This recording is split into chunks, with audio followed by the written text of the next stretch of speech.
नमस्कार। मैं कनकलता झा। स्वामी विवेकानंद के जीवन के परिचय को लेकर एक बार फिर से आप लोगों के लिए उपस्थित हुई हूँ। विश्व में कुछ ऐसे महान लोग हुए हैं जिन्होंने अपने कार्यों से अपने समाज और देश का नाम ऊंचा किया है। अपने ज्ञान से संसार को नई दिशा दी। स्वामी विवेकानंद ऐसे ही संत थे जिन्होंने अपना सब कुछ मानव जाति के कल्याण के लिए भेंट कर दिया। स्वामी विवेकानंद के जीवन से हम परिचित हुए। इसके पिछले वीडियो में हमने देखा किस तरह से स्वामी विवेकानंद सत्य की राह पर चलते हैं। जहां वो बच सकते हैं वहां भी उन्होंने बचने का प्रयास ना करके सच बोलने की ठानी।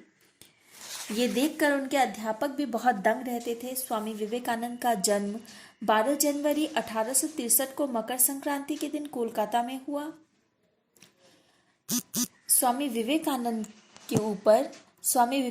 के ऊपर उनकी माता और उनके पिता दोनों का बहुत ही सरल स्वाभाविक रूप से प्रभाव पड़ा है और जो बहुत स्वतः है। माता और पिता के करीब बच्चा बचपन में होता ही है और जिसके कारण उस माता पिता के चरित्र का प्रभाव, माता पिता के गुणों का प्रभाव बच्चे के व्यक्तित्व पर अवश्य पड़ता है। स्वामी विवेकानंद बहुत कुशाग्र बुद्धि के थे। उनकी बुद्धि बहुत तीव्र और तेज थी। वे बहुत छोटी उम्र में भी बड़े बड़े अध्ययन किए। उन्होंने बड़े बड़े ग्रंथों को पढ़ा। उनमें नेतृत्व करने की बहुत अलग और बेहतरीन क्षमता थी। उन्हें व्यायाम, कुश्ती, घुड़दौड़ी आदि का भी बहुत शौक था। वे काफी सुंदर काया के थे और उनमें प्रतिभाओं का तो भंडार था। वे बहुत सारी प्रतिभाओं को अपने अंदर सम्मिलित किए हुए थे। आइए आगे की उनकी कहानी पढ़ते हैं। उनके गुरु रामकृष्ण परमहंस थे। नरेंद्र विवेकानंद के नाम से प्रसिद्ध हुए।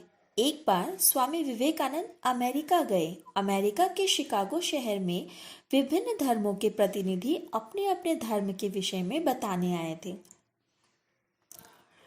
बच्चों, अपना धर्म सबको प्रिय होता है। यहाँ अमेरिका के शिकागो शहर में एक सम्मेलन हुआ जिसमें हर एक धर्म के लोग अपने अपने धर्मों के बारे में, अपने अपने धर्मों के गुणों के बारे में, अच्छाइयों के बारे में लोगों को बताने आए थे। स्वामी विवेकानंद भी उनमें से एक थे। स्वामी विवेकानंद ने भारत की ओर से अपना भाषण दिया। भाषण में उनके संबोधन भाइयों और बहनों को सुनकर सभा में तालियां गूंज उठी। भारत एक ऐसा देश है बच्चों, जहां हम हर भारतवासी भारत में रहने वाले दूसरे भारतवासियों को भाई और बहनों से संबोधित करता है। भारत ही एक ऐसा देश है जिसमें इस तरह की आत्मीयता लोगों के बीच में है, इस तरह का प्रेम भाव लोगों के बीच में है कि हम दूसरों को भी अपने भाई और बहन से संबोधित करते हैं। अमेरिका के शिकागो जैसे शहर में जाकर जब इस तरह का संबोधन सुनने को मिलता है तो सोचिए बच्चों कि कितना गुणगान हुआ होगा भारत का, जहां लोग अपने रिश्तों को अपने निजी रिश्तों को नहीं निभाते, अपने व्यक्तिगत संबंधों को नहीं निभाते। वहां सबके लिए स्वामी विवेकानंद ने भाइयों और बहनों का संबोधन किया।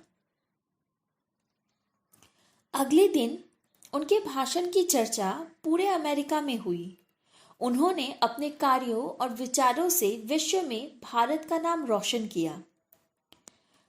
स्वामी विवेकानंद ने अपने जरिए पूरे विश्व में भारत का नाम रोशन किया है। पूरे विश्व में भारत को एक अलग ख्याति प्रदान करवाई है।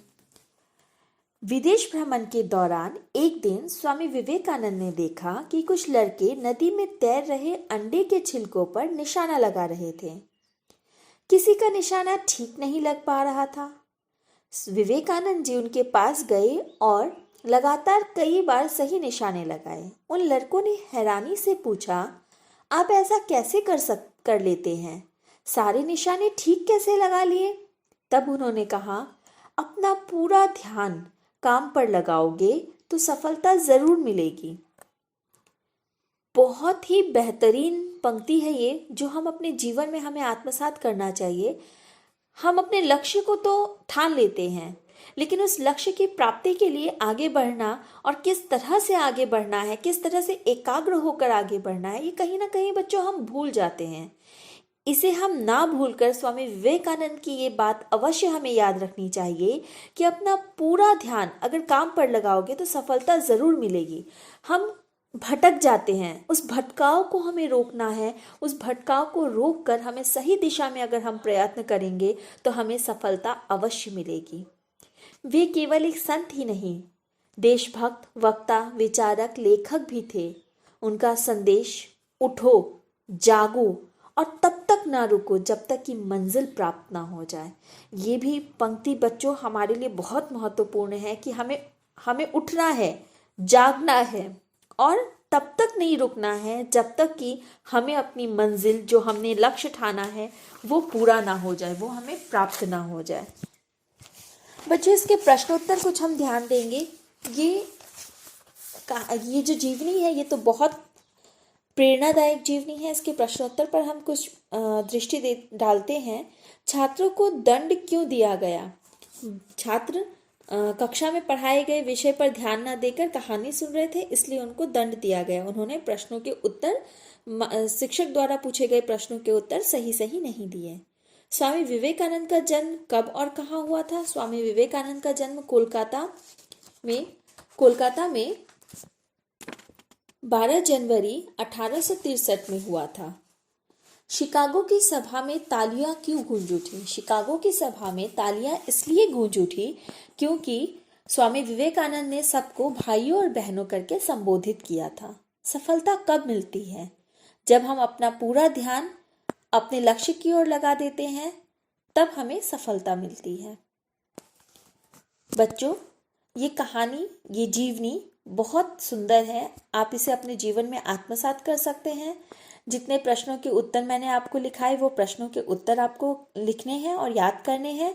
आप इस कहानी को दोबारा पढ़िए, पढ़ने के बाद समझिए और समझ के फिर प्रश्न उत्तरों को लिखिए। धन्यवाद।